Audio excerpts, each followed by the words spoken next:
Welcome to the Peer Effect Postbag. I'm James Johnson, joined by Freddie Burley. We ask for your questions, and Freddie and I are going to tackle them together. These aren't theoretical case studies, it's the stuff keeping you up at 2 a.m. Let's get answering. Welcome to the Peer Effect Postbag. This is where we answer founder questions. I'm James Johnson. And I'm Freddie Burley. So, how's your week been? It's been good. What's new? What is new?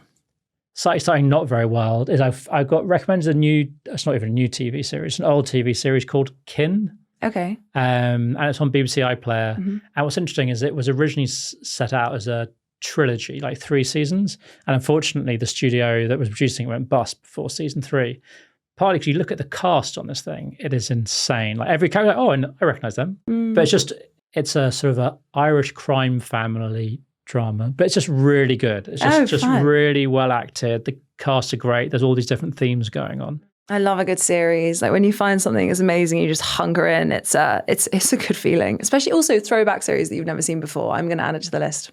Never even heard of it. I hadn't heard of it either. And actually got loads of good stuff on iPlayer. I think you end up with all these different sort of streaming services. But I think there is actually a lot on there. I watched Blue Lights as well. Someone else recommended. Again, nice, quite good. Good. So yeah, there you go. If you've got a spare, they're quite decent episodes, like an hour-ish episode. Mm-hmm. So I think you can do like 1, maybe 2, unless you're nuts, and then just. Sometimes I do love a weekend where you just like lock in. You're like, reminds me of a few weekends ago, my friends and I, we locked in and we watched every Twilight ever. Amazing. And there was something so indulgent about it and so silly, but actually just exactly the vibe. It was everything and more. How was that watching it again now? Amazing. Still amazing. It's so silly. It's just, it's ridiculous. The CGI is awful. The cast, what makes it even funnier is how much Robert, what is his name? Pattinson. Yeah. How much he hated playing that role. And so when you watch his interviews afterwards and he's just like rolling his eyes, like, frankly, it's embarrassing and I don't know what else to say. Really? So when you like combine that into it, it just makes the whole thing even funnier. But I loved it. We had a great time. We got Dominoes. What dreams are made of. In better news, though, we can dive into someone's non-silly question. So the question that's coming in is like, I feel really overwhelmed by the implications of AI on the business. How do we make decisions about the future of the company when everything feels so uncertain? And that came from Beth. Well, I think firstly, this is a question that every founder, leader, business owner, human is grappling with, and like, how is AI going to impact our future? And it can feel really overwhelming. It can feel very uncertain. It can feel like everything is changing. And frankly, like it's probably one of the biggest, if not the biggest, technological changes that we're going through as human beings. And even when you think about these kind of seismic societal shifts in like industrial revolution and then internet, and that like we're in that next wave. I think about it from a psychological perspective of, for a lot of people, it's going to induce fear, which then focuses our brains on, often narrows our perspective and focuses our brain on like, what's the worst case scenario? And we start living in the worst case scenario. And so making decisions from the worst case scenario. And so what I'm doing with my clients at the moment is how do we create more space and opportunity as opposed to orientate towards risk and threat and fear? Because in any change, there's always both exist. It's like opportunity and risk. And we want to be aware of the risks, but we also want to be orientating and creating opportunities.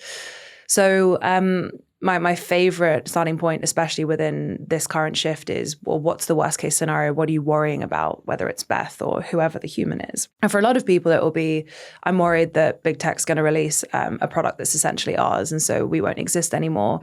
I'm worried that we need to pivot and I don't know where to start because I don't know where the world's going to be. And then even on a basic level, it can be like, I just feel like I need to operationalize and like our actual business needs to become more AI enabled. And I either haven't had the time to do it. It feels really overwhelming. Like these are kinds of things. But ultimately, when you kind of go underneath a lot of those fears, where most founders are heading is, I'm worried that I'm going to become irrelevant. I'm worried that my business is going to fail. And I'm then going to have to get like a middle manager job at insert like Google, or I'm going to have to be an employee again, or I'm going to have lost this vehicle, which is kind of my freedom, my form of expression, my sense of importance. I'm going to be embarrassed, et cetera, et cetera. So starting point would be framing what's the worst case scenario. Then we look at what is everything in your control to prevent that from happening. And so at the moment, it's really like, do you need to block a week and really dive into what the state of the world is now? So what do we know to be true now, so that even if you don't know where the future is going, you do know where the present is? And I feel like that often makes founders feel a lot more kind of two hands on the wheel and much more in control. The other piece is how you're communicating internally. It could be how you're discussing with investors. It could be your research work, what you're kind of consuming. So like mapping fully, like what is everything in my control to prevent a worst case scenario happening because of AI? And then it's like, what's everything that's out of your control? And what's out of your control is what other companies are doing, how people perceive you. Like whether your product is going to be relevant in a year, a lot of it is actually out of your control. And so just grounding in that reality. And then the final kind of puzzle piece is, what are the benefits of worst case scenario? So say the business does need to either pivot, or you decide to like that you no longer want to continue on this journey, or whatever it is, what are the benefits there? So what are the benefits of going through a major pivot? What are the benefits of leading a company through one of the biggest shifts in history? What are the benefits of how it kind of rallies you all together when you're almost like us against the world, or us against this problem? Like it can really like bond teams. It can force you to step as a leader in ways that you never would have to if you didn't have, or you weren't confronting such a challenging time. And so that's a very quick sketch, but I'll always start with getting people grounded into what is everything that's in their control, and how do we apply exceptionalism to your controllables, so that even if you don't know what the 12 steps look like, you know what the best next step is. And then sometimes when you get on that next step, the next step becomes more obvious, and you wouldn't have been able to see it if you hadn't got onto that step first. And so it's really like leading step by step when everything's uncertain. So what I'm hearing there is like just acknowledging that there's a lot of fear that's sitting in there. Yeah. And there's some fear, but there's also just time. There's kind of like, do I have time to respond? Can I respond? There's a lot of fear around what happens if I don't. I feel almost like freezing is the worst response you could have. Yeah. And when you are frightened, freezing is one of the three responses that we have, like fight, flight, or freeze. Mm-hmm. And it sounds like you're helping sort of clients step through that. Okay, let's acknowledge where you are.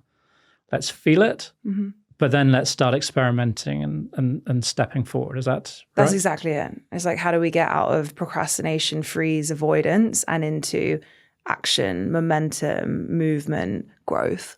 That's 100% it. It does. It sounds, I mean, this is like a unique opportunity, isn't it? Like, imagine being around sort of, I think I was just leaving university, or just at university during the sort of the dot-com boom.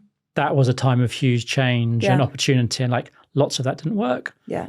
But it was a time of huge opportunity. And it feels like now is a time when you can do things differently. Mm-hmm. So it's like, even if you give yourself the freedom to do it, like I'm not locked to this product, I'm not locked to this team, I'm not locked to this path. It's like actually maybe there's a whole range of opportunities that are opening up if I can just give myself time and permission to explore them. And I think that's it. A lot of it's come up quite a bit in coaching in the last few weeks, but how do I carve out enough headspace and time to actually be able to reflect on what I genuinely think? Because I think a lot of people get overwhelmed by outsourcing opinions and spending so much time listening to what the experts or what other people think, and not enough time almost consolidating those thoughts and translating it back to themselves of, that's a bunch of data that I've gathered about other people, but what do I genuinely think? And how do I consolidate those thoughts? And I think often in times of rapid change, it also requires us to be very deeply connected to ourselves and what that change means for us, not for everyone. And that requires like carved out, whether it's time walking or the kinds of activities that get you out of your head and into your body. And whether I think a lot of people have their best ideas when they're in the shower or they're running or they're walking or they're in nature. Or those rituals and rhythms, I think, become extraordinarily essential through periods of rapid change. Otherwise, you can get lost in the noise and you become almost like a buoy as opposed to an anchor. And it's like, how do you carve out time to be an anchor? I think when you're having a shower or you're running, your brain is processing data that you already have. Mm-hmm. And what you're saying is there's lots of noise around other people's opinions, but it does feel like there's value at the moment in just exploring yourself in terms of what's possible. Yeah, so totally. actually your brain has some other information to play with, because if I was to think about how it all fits together, I have not played enough with some of the stuff to have a view around what really cool stuff I could do with it. And so one of the other founders in that place, they're running a business. They're super busy anyway. Like we both know, like our clients don't say, oh, I've got loads of time. Like they're always time poor. So how then do you create that space to go, I'm going to play, which it may feel like, for a day, for a week? What is the length of time that you see that your sort of clients are giving to this kind of exploration of the options? I think it depends on how important you consider it to be. Because when people say I don't have time for it, it's more just you're not making it a priority. And you're so right. See it almost as a balance between research. It's almost like research and retreat.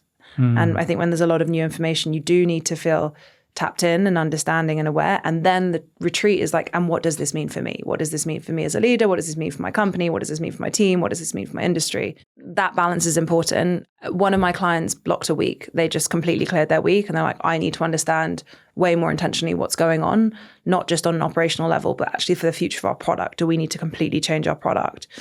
And they took a week out and just came up to speed and felt way more grounded coming back, so they could actually lead their team because they felt stable. And another went on an AI retreat where they spent a bunch of time with like true experts who reinformed and actually re-inspired, and then they got super energized by all of the possibilities and came back to their team with that. And then also others have just spent it's like hours in between, so they're sort of grabbing a couple of hours here and there when they can. But again, there's no this is how best to figure out AI. It's really just like follow your instincts of what you think is most important and then prioritize your time accordingly. That's how my clients are managing it at the moment. I'm curious for you, what are you saying? When you said the sort of the fitting time in and around stuff, I wonder whether that is enough at the moment. I wonder, I mean, because you said for things you went through, there were some pretty significant commitments, like going on a retreat with other people. I imagine there's a cost attached. There's cost and time attached to that. Totally. Taking yourself out of the business for a week, again, allows you to focus. I've got clients who've taken themselves and sort of a significant proportion of their team away for a week to like build together. I mean, or at least done a day, but them plus other members of their team. I think it can be quite a collaborative thing. I know others have done sort of weekend hackathons with contacts to kind of see what's possible. So I feel like the trends that maybe I've seen working is, one, not doing it by yourself and doing it with others, although maybe having a day to yourself just to explore and play was helpful. Yeah. And actually it acknowledging it's going to be more than just a day. Like it's probably more. Like I had one client who did it sort of, they booked him for a sort of additional session. I just want to talk about AI. Likewise, B2B SaaS. It's like business is actually going really well. It's going to go really well. But there is a point probably in 2 to 3 years' time when the whole business may not be relevant. But actually when we came down to it, he first would have made time to explore. He then brought that sort of, those kind of process thoughts to his team, and then gave them sort of the ability to took time out to explore around with slight guardrails. Yeah. So rather than like, what does this mean? It's kind of like, how might we achieve these goals given current, which is a bit more focused. Totally. And actually then it came to like how to communicate to the board, have you made any changes, like how to pivot the business in terms of how much resources to split, focus on what the current business was. So actually he took it. It didn't take too long. I mean, in an hour's coach session, he got a long way down. It's like, what does that actually mean? But I think he'd come into that having done some experimentation. So for him, that was at weekends. Like he didn't have kids, wasn't married. So it was kind of like there was time. Yeah. But then the next stage was like taking, sort of identifying internally who sort of the AI experimenters were going to be and dedicate a period of time. And then beyond that, it was like, okay, now we've got enough data to make a decision around, okay, is it the whole business? Is it part of the business? Like, what is our next thing? But not having to jump, because it felt when he came into that session, like, oh, next week I've got a board meeting. I need to give them a coherent plan around what does this mean? like, am I giving up on my current business? Like, actually, yes. You don't. That is not what needs to happen in a week's time. You are still in the data gathering section. You're not being disingenuous. Like, So I think there's a lot sitting behind this. Yeah, totally. And what you're saying too as well is if there's a really crucial piece here around transparency. I think a lot of people feel the pressure to be an expert already, and then it can create this mountain between them and AI. And sometimes it's just like, just download co-work and start building things and testing things and playing with things, or so that you're in the river, like you're back in the rhythm, and and then you build your own plan and you figure out, okay, what does this mean for me? What do I want to do? And it's interesting because even like a session I was talking with a founder last week, they were saying, well, it's actually really difficult talking about AI with my board because half of them don't use it at all. And so there's this gap between what I'm doing in the business and what they understand. And so actually, like, I'm actually going to mandate everyone on the board does this, and this, so they can at least understand the basics. And then we can have a more informed conversation about it. But I think it's almost just like start and play and test and then figure out for you, so you have a plan. And I think that's probably a really nice like summary takeaway for like start, play and test. Yeah. But acknowledge, like, don't necessarily do it alone. Do give it more time than you think, but just don't freeze. Yes. Love it. Amazing. Well, that's it for another week of the Postbag. We'll see you next Monday for another episode. And in the meantime, happy scaling.